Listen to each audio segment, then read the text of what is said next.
बड़ी खबर दिल्ली मुंबई एक्सप्रेसवे से सामने आ रही है। भीषण हादसा यहां पर हुआ है। दौसा के पास ट्रक ने कार में टक्कर मारी और जबरदस्त हादसा हुआ जिसमें 3 लोगों की मौत की जानकारी मिल रही है।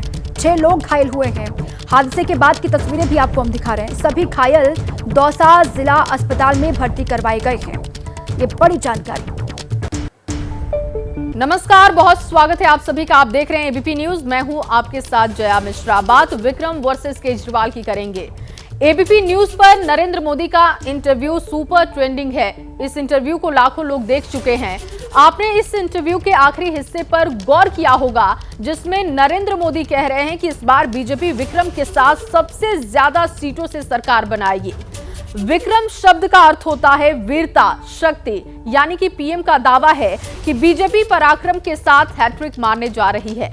लेकिन इस इंटरव्यू के कुछ ही घंटे के बाद दिल्ली के सीएम अरविंद केजरीवाल कैमरे के सामने आते हैं और फिर उन्होंने जो भाषण दिया उसके बाद सत्ता के गलियारों में विक्रम बनाम केजरीवाल पर बहस शुरू हो चुकी है। इस बहस में क्या राहुल गांधी साइड होते दिख रहे हैं ये भी हम आपको बताएंगे, लेकिन पहले देखिए विक्रम वर्सेस केजरीवाल।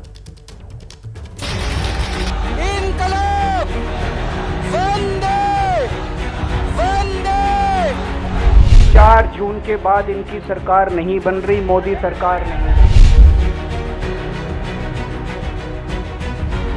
220 से 230 के बीच में सीट आ रही है, उससे ज्यादा सीट नहीं आ रही। तिहाड़ के बाद इस दहाड़ के कई मायने हैं। भारत माता की। आम आदमी पार्टी के दफ्तर से अरविंद केजरीवाल ने 21 मिनट का भाषण दिया। इस 21 मिनट के भाषण में 24 का नैरेटिव सेट करने का प्रयास किया। अमित शाह और योगी आदित्यनाथ का नाम लेकर नरेंद्र मोदी फैक्टर को टारगेट किया।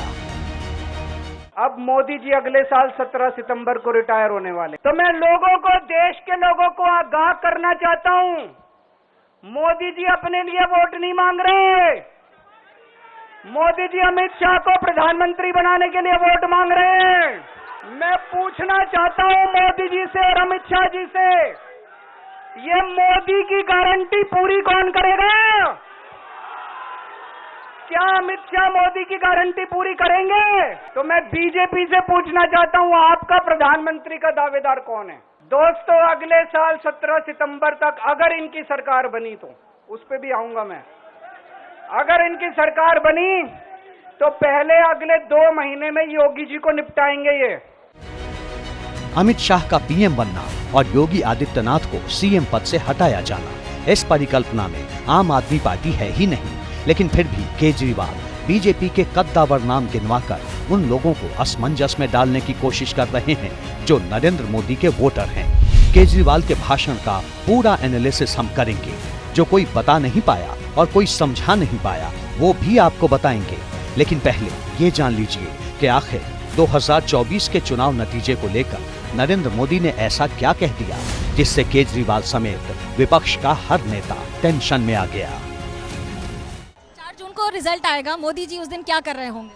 4 जून को हिंदुस्तान के पॉलिटिकल इतिहास में सबसे ज्यादा विक्रम के साथ भारतीय जनता पार्टी और एनडीए का विजय होगा। एबीपी न्यूज के कैमरे पर नरेंद्र मोदी ने पूरे विपक्ष को चैलेंज देते हुए दावा किया कि 4 जून को बीजेपी इतिहास की सबसे बड़ी जीत के साथ लगातार तीसरी बार सरकार बनाने जा रही है। अरविंद केजरीवाल जानते हैं कि नरेंद्र मोदी के कद का दूसरा पॉपुलर लीडर देश में नहीं है, इसीलिए उन्होंने नरेंद्र मोदी का नाम लेकर बहुत बड़ा दावा किया। मेरा अपना आकलन है कि 4 जून के बाद इनकी सरकार नहीं बन रही, मोदी सरकार नहीं बन रही। बढ़ कहां रही है? बढ़ एक भी जगह इनकी सीटें नहीं बढ़ रही हैं। मेरा अपना मानना है, और सट्टा बाजार में भी वो जो चल रहा है, इनकी 220 से 230 के बीच में सीट आ रही है, उससे ज्यादा सीट नहीं आ रही है। ये लोग इंडिया गठबंधन से पूछते हैं आपका प्रधानमंत्री कौन होगा। मैं बीजेपी से पूछता हूं आपका प्रधानमंत्री कौन होगा। आप लोग सोच रहे होंगे केजरीवाल क्या बात कर रहा है, मोदी जी होंगे। नहीं, मोदी जी अगले साल 17 सितंबर को 75 साल के हो रहे हैं। बीजेपी के अंदर मोदी जी ने 2014 में मोदी जी ने खुद ने रूल बनाया था कि बीजेपी के अंदर जो भी 75 साल का होगा उसको रिटायर कर दिया जाएगा। अब मोदी जी अगले साल 17 सितंबर को रिटायर होने वाले हैं।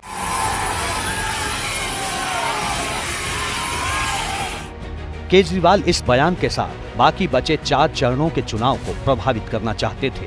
वो नरेंद्र मोदी की पॉपुलैरिटी को 1 साल का पीएम बताकर अलग एजेंडा सेट करना चाहते थे, लेकिन केजरीवाल के इस प्रयास को झटका दिया अमित शाह ने। और ये चौथा चरण जो है वो एनडीए के लिए बहुत अच्छा है। हमारे तीनों चरण से सबसे ज्यादा सफलता हमें चौथे चरण से मिलेगी और निश्चित रूप से हम 400 पार की और आगे बढ़ेंगे। मैं Arvind Kejriwal and company India alliance को कहना चाहता हूं, मोदी जी 75 साल के हो जाए, इससे आपको आनंदित होने की जरूरत नहीं है। ये भारतीय जनता पार्टी के संविधान में कहीं नहीं लिखा है। मोदी जी ही ये टर्म पूरी करेंगे और मोदी जी ही आगे देश का नेतृत्व करते रहेंगे। अमित शाह ने क्लियर कट बोला कि अगर मोदी की हैट्रिक हुई तो 75 साल की उम्र पार करने के बाद भी वो पीएम बने रहेंगे। और जिस 4 जून को जिस विक्रम के साथ हैट्रिक की बात मोदी कर रहे हैं, अमित शाह ने अक्षरशः वही बात दोहराई। अब सवाल है कि क्या केजरीवाल वाकई नैरेटिव सेट करने में कामयाब रहे या फिर उनके इस भाषण से बीजेपी को टेंशन हुई है। तो पहले अपना नैरेटिव सेट करने की चिंता करे, इसके लिए ज्यादा वो परेशान ना हो कि बीजेपी कौन सा नैरेटिव अपने लिए सेट करेगी और अमित शाह का क्या होगा और योगी कैसे बाहर हो जाएंगे। तो ये सब चीजें तो बीजेपी का अपना मसला है, लेकिन मुझे लगता है ज्यादा इंपॉर्टेंट अरविंद केजरीवाल के लिए यह है कि वो इतनी बड़ी बातें ईमानदारी की, नैतिकता की, इन सब की इतनी बड़ी बातें करके आए हैं कि वो पहले इस वक्त जिस समस्या से जूझ रहे हैं, पहले वो अपना नैरेटिव सेट करे। इसका कितना इम्पैक्ट होगा इसका निर्भर कर रहा है कैसे इसका जवाब दिया जा रहा है। भारतीय जनता पार्टी की तरफ से जवाब क्या आता है उसके ऊपर ही इसका आकलन हो सकता है, लेकिन चुनाव में कितना प्रभाव पड़ेगा अभी से बोलना मुश्किल है, क्योंकि चुनाव में प्रभाव शायद नहीं भी हो सकता। योगी जी को हटाने का नैरेटिव देकर वो कुल मिला के जो हिंदुत्ववादी राजनीति है उसमें अपने आप को कहीं ना कहीं होपफुली रखना चाहते हैं, और दूसरी तरफ वो अमित शाह जी को प्रधानमंत्री बनाने की एक डर पैदा करके मुस्लिम तुष्टीकरण का एक नया फॉर्मेट भी प्रस्तुत किए। हनुमान मंदिर में दर्शन और माथे पर टीका लगाकर केजरीवाल हिंदुत्व की राजनीति करने वाली बीजेपी को टारगेट कर रहे हैं। पर्ची लिखकर दूसरे की सीट बता देने वाले केजरीवाल बीजेपी को 230 सीट दे रहे हैं, यानी बहुमत से 42 का। आम आदमी पार्टी का जोश केजरीवाल ने हाइपरसोनिक स्पीड से बढ़ा दिया है, लेकिन विपक्ष की सबसे बड़ी पार्टी के सबसे बड़े नेता और केजरीवाल के बीच की दूरी भी एक सस्पेंस है, जिस पर न तो कांग्रेस बात कर रही है और न ही आम आदमी पार्टी। अब की बार यूं तो केजरीवाल के निशाने पर बीजेपी है और बीजेपी भी केजरीवाल पर हमलावर है। जेल से बाहर आने के बाद सियासत से सोशल मीडिया तक केजरीवाल की चर्चा हो रही है। यहां तक कि चुनावी मुकाबला मोदी बनाम केजरीवाल नजर आने लगा है, जबकि चुनावी मंच से राहुल गांधी की चर्चा सिरे से गायब है। केजरीवाल जेल से बाहर आए तो इंडिया गठबंधन के जो तमाम सहयोगी हैं वो उनके समर्थन में बयान दे रहे हैं, लेकिन राहुल गांधी ने अब तक केजरीवाल का जिक्र तक नहीं किया। सवाल है कि आखिर क्यों? इस रिपोर्ट में देखिए।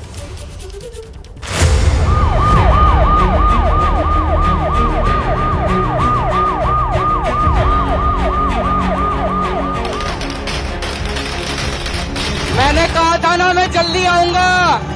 दिल्ली की सड़क से गुजरती सियासत और सोशल मीडिया के विचलनकारी पन्नों तक एक नाम चर्चा में है, अरविंद केजरीवाल। अंतरिम जमानत पर केजरीवाल की रिहाई से आम आदमी पार्टी के कार्यकर्ताओं का जोश हाई है, तो इंडिया गठबंधन में आम आदमी पार्टी के सहयोगी दलों के नेता भी दावों की डगर पर रफ्तार बढ़ाते दिख रहे हैं। 2014 से जो जुमलाबाजी किया है ना, एक भी कहीं सच साबित नहीं हुआ, और उनका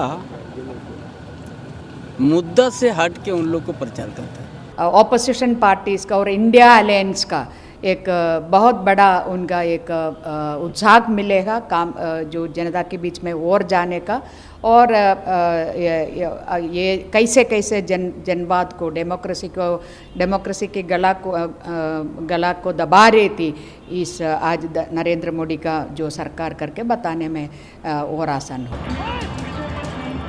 चुनाव के बीच में सियासी पिच पर केजरीवाल की एंट्री से माहौल पूरी तरह से बदल गया है। पहले 3 चरण तक मोदी बनाम राहुल गांधी लगने वाली चुनावी फाइट के केंद्र में अब केजरीवाल का नाम है, या कहिए बीजेपी के खिलाफ गोलबंद विपक्ष का चेहरा केजरीवाल, एजेंडा भी केजरीवाल और बीजेपी के निशाने पर भी केजरीवाल।